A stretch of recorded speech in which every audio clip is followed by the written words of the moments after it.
Good afternoon, everyone. On January 6, 2021, a violent mob incited by Donald Trump viciously attacked the Capitol as part of an effort to overturn the results of the 2020 presidential election and halt the peaceful transfer of power for the first time in American history. The mob brutally attacked and beat police officers, seriously injuring more than 140 brave men and women of law enforcement. It was an unprecedented assault on the American way of life, on the rule of law, and on the very fabric of our democracy. Donald Trump and House Republicans are now determined to whitewash that day that will always live in infamy. House Democrats will not let it happen. Not today, not tomorrow, not ever. Donald Trump and House Republicans spent all of last year promising to lower the high cost of living in the United States of America. In fact, Donald Trump promised that he would lower costs on day one. That hasn't happened. Why didn't it happen? Because on day one, Donald Trump was too busy pardoning hundreds of violent felons who brutally beat police officers on January 6th. It's shameful. It was shameful then, and it will always be shameful.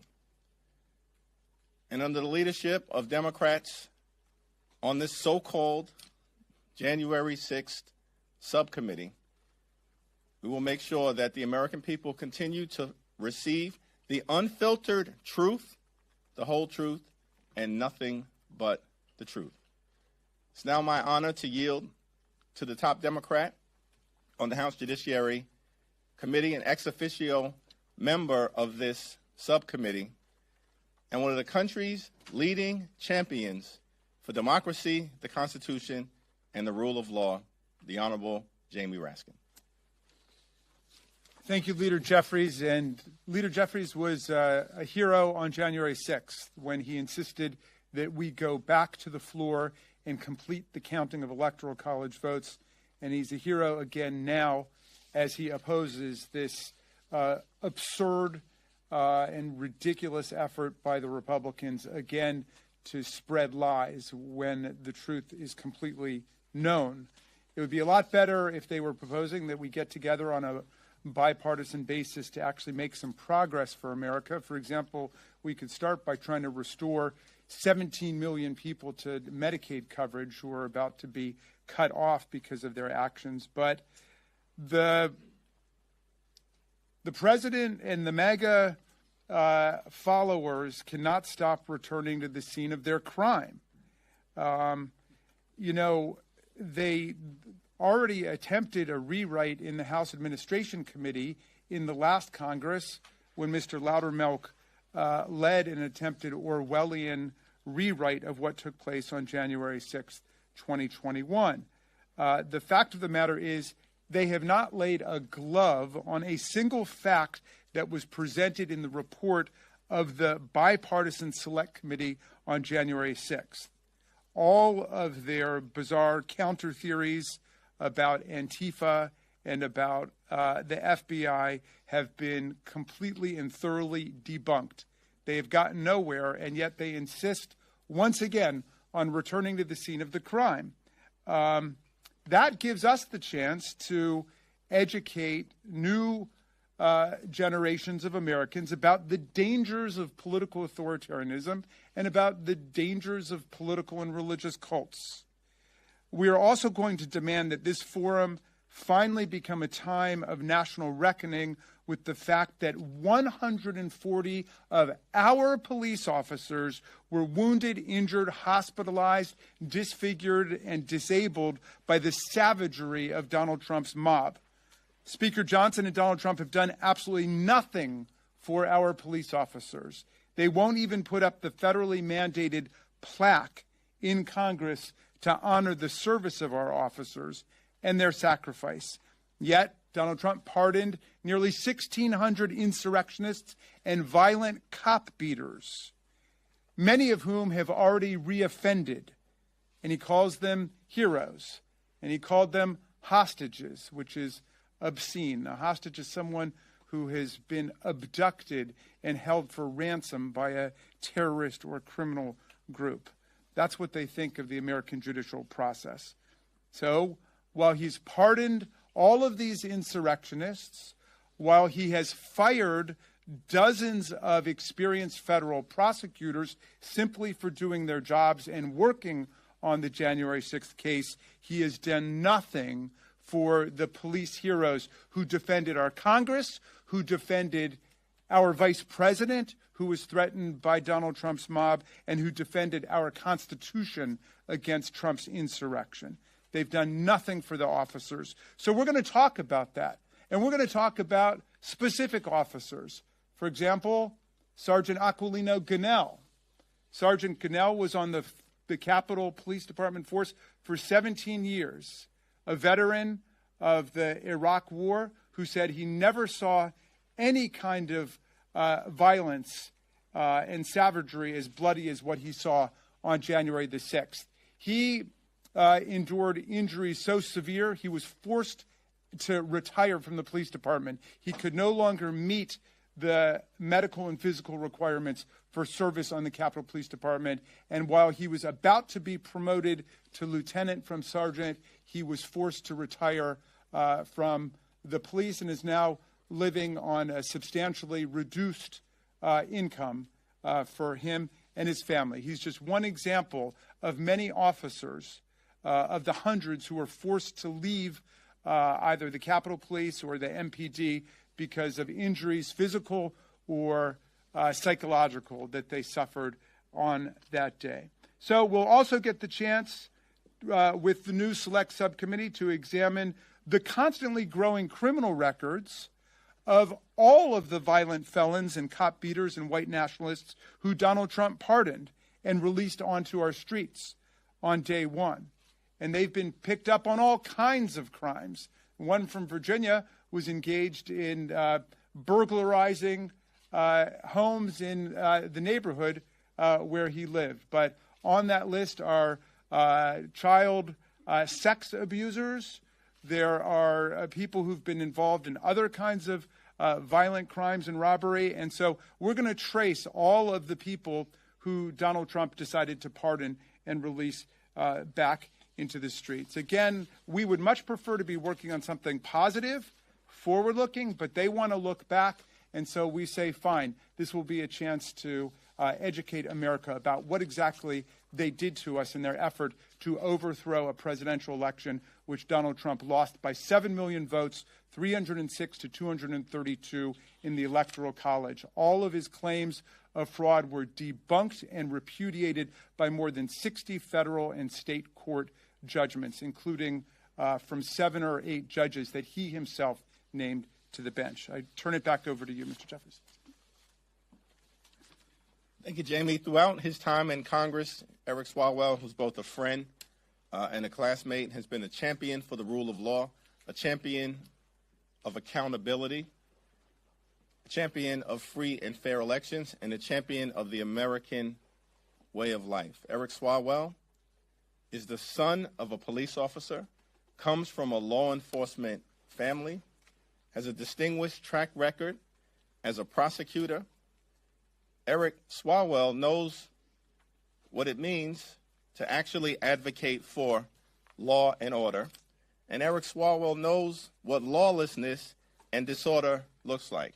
And he's never hesitated in calling out the lawlessness and disorder of the Trump administration, of Donald Trump, of extreme MAGA Republican sycophants, and on that violent mob that we saw that fateful day on January 6th. It's my honor to designate Congressman Eric Swalwell as the ranking member, the lead Democrat on this subcommittee.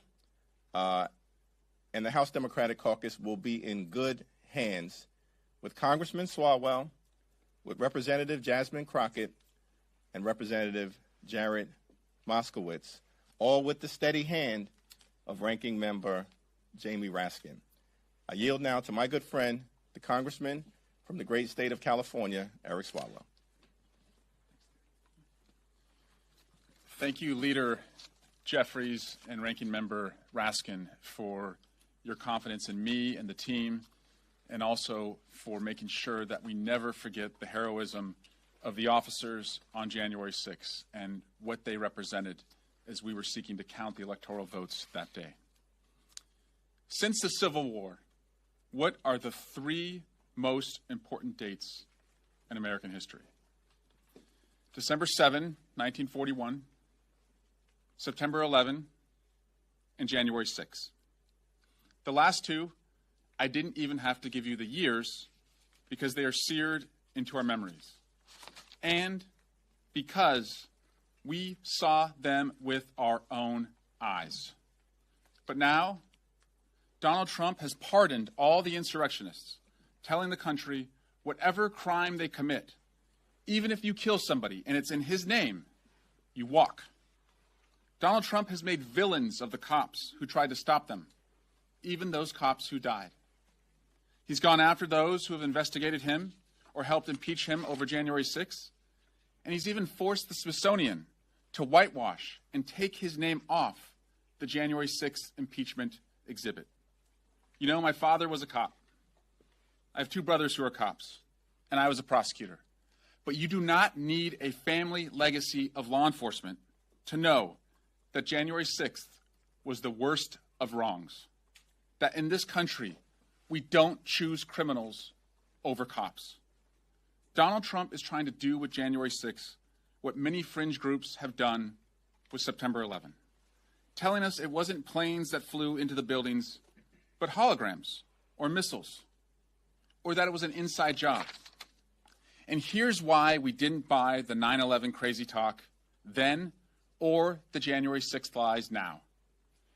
Because we saw them with our own eyes. No matter your political party, our job now is to make sure that we, the people, always keep those eyes open, that we not accept falsehoods, even from our friends, and that we always choose the truth over Trump. Happy to yield now to one of the members of our team, gentlelady from Texas, Jasmine Clark. Thank you so much. Thank you so much to the leader as well as both ranking members. And, of course, it is always a good time when I can be with my good old classmate, Jared Moskowitz. You know, it is so interesting that we stand here and we're talking about relitigating what has been litigated not once, but twice. And now they have decided that they want to go a third round. You see, if we recall, there was a January 6th committee that had come together. And because of the work that was done on that select committee, we ended up with a number of indictments. And when I say a number, I'm not talking about 5 or 6. I'm talking about well over 1,000 people that were indicted. And then after being indicted, meaning that a grand jury was able to hear the evidence and decide that there was enough for the Department of Justice to go forward. We had a number of cases that were tried. We had a number of defendants that actually entered pleas of guilty. So explain to me why it is that now that we have Trump back in office, they decide that they want to litigate this over again. Here's the reality. I can tell you that the results will still be the same. On that day, there was an attempt to tear apart our democracy brick by brick. In fact, they laid the foundation, unfortunately, for what we are experiencing right now. Because if those in power had done what they should have done, which was to go through with an impeachment conviction, none of us would be enduring what we are enduring now. But again, why now do we want to do this? I personally believe that this is about distractions and division. You see, the president doesn't want you to focus on things such as his involvement with the Epstein files. You see, the president doesn't want you to focus on things that he promised on the campaign trail, such as to lower costs for the American people. The president doesn't want you to focus on his failed secretary of HHS and the fact that we know almost 100 children thus far have died from something like measles. He doesn't want you to focus on the things that truly matter to the American people that are trying to survive now. Instead, again, he wants to divide and distract. So let me be clear. We are not going to allow them to whitewash this. In fact, the leader was very thoughtful when he decided to put together this team. All of us know a little something about the law because we've all practiced law. And we are going to make sure that the American people get the truth, no matter how many lies they put out there. On January 6th, Donald Trump not only incited the attack, he doubled down by pardoning those violent insurrectionists. And when did he do that? On his very first day in office. It sends a dangerous message that violence against our democracy is rewarded, not punished. No one, no matter how powerful, is above the law. On this subcommittee, we will follow the facts. We will expose the lies, and we will continue to hold accountable those that tried to overthrow the will of the people, including the president. This is not about Democrats versus Republicans. This is about defending the Constitution we all swore an oath to uphold. The American people deserve honesty, accountability, and leaders who will protect democracy, not tear it down. I am committed to making sure that the American people know the truth about January 6th and remember all those responsible for the defilement of the Capitol. And with that, I will turn it over to Jared Moskowitz. Thank you, Jasmine. First of all, Leader Jeffries, thank you for the honor to serve with my colleagues under Ranking Member Eric Swaldwell and continuing to serve with Ranking Member Jamie Raskin. You know, for the group that has brought back the measles and is working really hard to bring back polio, it would only make sense that now they want to bring back the January 6th committee. But I give them credit for their consistency. They're talking a lot about D.C. crime, and so I applaud them that they're going to remind the American people with overwhelming video and imagery and pictures and testimony of the largest crime perpetrated on the Capitol since the British. And we will go through this again. We will remind people of the police brutality. We will remind people of the burglary and the vandalism of the Capitol. We will go through each and every single crime that was committed on that day since the Republicans are talking about crime. And so, you know, listen, this is going to be an absolute waste of taxpayer money and taxpayer time. And so, look, Speaker I'm getting ahead of myself. Speaker Jeffries, look at that. Speaker Johnson, if you're watching, in the spirit of bipartisanship, I think you really should consider putting James Comer in charge of this committee so that he can continue with his service of committees that have wasted countless dollars and time of the American people. And look, we would much rather be doing other stuff. We'd much rather be talking about how we're going to get people health care. We would much rather talk about how we're going to work together to make things more affordable. We would much rather do that. That's what the American people want us to do. But that's not what is going on in this Congress, right? Again, we're in the least productive Congress, only beating the last Congress, which was the least productive Congress. And so, look, as someone who celebrates Hanukkah, Christmas is coming early. We will deal with it. Thank you. Thank you, Jasmine. Thank you, Jared. Questions? I was here that day, and it was unforgettable. We know that 800 Metropolitan police officers responded to the scene and helped save our lives. Are they also honored on that plaque? Yes, the plaque honors the law enforcement personnel who were there saving lives at the Capitol at great sacrifice to themselves and, of course, that effort was led by the Capitol Police Department and the Metropolitan Police Department, as well as law enforcement officers from other federal agencies, all of whom we will continue to lift up. Thanks. And 50 officers from Montgomery County, Maryland. Yes. And as the distinguished gentleman from the great state of Maryland said, 50 officers from Montgomery County, Maryland, the county that is so ably represented by Jamie Raskin. All of them heroes, all of them who responded to what was one of the saddest, most violent days in American history. You picked your team, but Speaker Johnson does have the ultimate veto power if he chooses to use it. Have you talked to him about whether or not he's going to approve this? We let him know our choices for this subcommittee, and there's zero precedent for anyone from the other party determining who's going to sit on a subcommittee if, in fact, they want to take that subcommittee seriously. Thank you. Question on the other major pressing piece of business the government shut down. What is the Democrats ask in that? There's been some talk about the Obamacare expiring expanded premiums. Is that part of the conversation? What are you guys talking about attaching to the seat? We're going to focus on topic questions, but I will briefly just answer that, and we'll have more to say throughout the balance of the week. Democrats are prepared to work together to enact a bipartisan spending agreement that meets the needs of the American people, improves their quality of life, and addresses health care, public safety, and their economic well-being. We will not support a partisan spending bill that continues to rip away health care from the American people, period, full stop.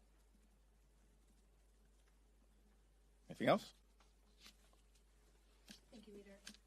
Congressman Swalwell just compared Pearl Harbor to January 6th. Do you agree? I think what Congressman Swalwell said is that there are certain days that will forever live in infamy in terms of the shock to the conscience of the American people. And obviously, the attack on Pearl Harbor is a day that will forever live in infamy for all time. And we're thankful to the greatest generation that stepped up to win that war against the evils of fascism and Nazi Germany. September 11th is also a day that obviously is one that everyone remembers because we witnessed it.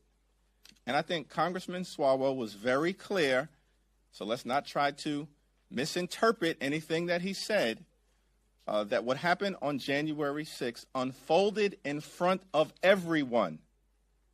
We all saw it with our own eyes, and many of us lived through it. And it could not be whitewashed by Donald Trump, extreme MAGA Republicans, and their propaganda efforts. Jeffries, Democrats right now are being pounded by Republicans about cities within your states, New York City, Baltimore, Los Angeles, about situations that are happening right now, whereas you're talking about a situation that happened 4 years ago where an unarmed protester was shot and killed by a Capitol Police officer with his own record. What outlet are you from?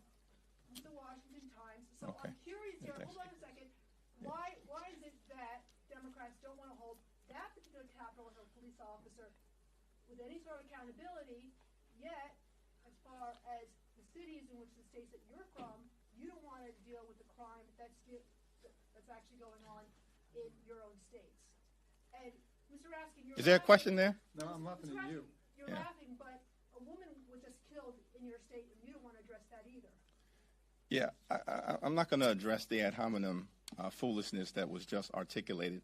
But what I will say very clearly is that we have, as Democrats, been very clear that we're going to support local law enforcement, which includes law enforcement on January 6th, the NYPD, the Chicago Police Department, the Metropolitan Police Department, and do what is necessary to help them do their jobs, as opposed to doing what Republicans have done, which is to defund the police and rip away grant funding for local law enforcement. That's the here and now.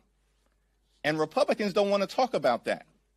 We're not the ones that brought back the January 6th issue. Republicans, to their own peril, have brought back the January 6th issue, and it's not going to work out well for them, which is why that question has nothing to do with the issue of what Republicans have now brought us here to talk about. And could I add one thing? That question is typical of the anti-police officer propaganda that fuels this whole revisionist attack on the January 6th report. Again, that report has not been contradicted in any way by anyone. And if someone believes it has been, please volunteer it. But what the questioner doesn't seem to understand is the Capitol Police did an investigation and found there was obviously no crime committed by that officer, and that officer did his job in protecting members of the United States Congress, protecting the Vice President of the United States against a rampaging mob, which was yelling, "Hang Mike Pence, hang Mike Pence." The Department of Justice is perfectly aware of the fraudulent allegations that the gentle lady just made, and the Department of Justice has never brought any charges against that police officer. So stop defaming that police officer who did nothing but his job in defense of the Capitol of the United States. Go ahead, Jen. The only other thing that I just wanted to add is that I am tired of us continuing to push a lack of civics in this country. When we were elected to serve in the U.S. House, our main job isn't to do local policing. We have local police, and that is their responsibility. We also have local prosecutors, and that is their responsibility. But when there is an attack on the Capitol, that is a federal issue. And so we need to stop conflating what federal law enforcement should be doing, what local law enforcement should be doing, and who should be doing what. And I also want to point out that it is so rich that the Republicans believe in small government, and this is the biggest government that I've ever seen, because they have decided that now they are going to somehow be the local police that is going to solve local crime as the federal level. That is not what we're supposed to do, especially on our level. What we do is we write federal laws. That is our job, and that is the lane that we're going to stay in. And the only reason we're talking about January 6th is because the Republicans are the ones bringing this, not us. Next question. Thanks. Leader Jeffries, could we please get your reaction to the birthday note that Oversight Committee released today, and what are the next steps in the Epstein inquiry as far as Democrats are concerned? Yeah, well, I have more to say about the birthday note, but right now I'm going to let Robert Garcia and the Oversight Committee Dems speak to that issue. Last question. If Speaker Johnson does not approve your picks for the Select Committee, will Democrats still participate in this? We're not going to deal in the realm of hypotheticals, but what's interesting is that Republicans have brought this situation on themselves. They blindsided us by dropping this January 6th subcommittee into a rule in the dead of night so that it wouldn't have to be comprehensively debated on the floor of the House of Representatives. And so they have decided they want this January 6th subcommittee. It's going to be housed before the Judiciary Committee. Jamie Raskin, as the top Democrat on the Judiciary Committee, will be an ex officio member, according to the protocol that has been previously set forth by Democrats and Republicans. Eric Swalwell is the top Democrat on that committee, a member of the Judiciary Committee. Jasmine Crockett, a member of the Judiciary Committee. And Jared Moskowitz, a member of the Judiciary Committee. And Republicans will regret that they've decided to go down this road. Thank you very much.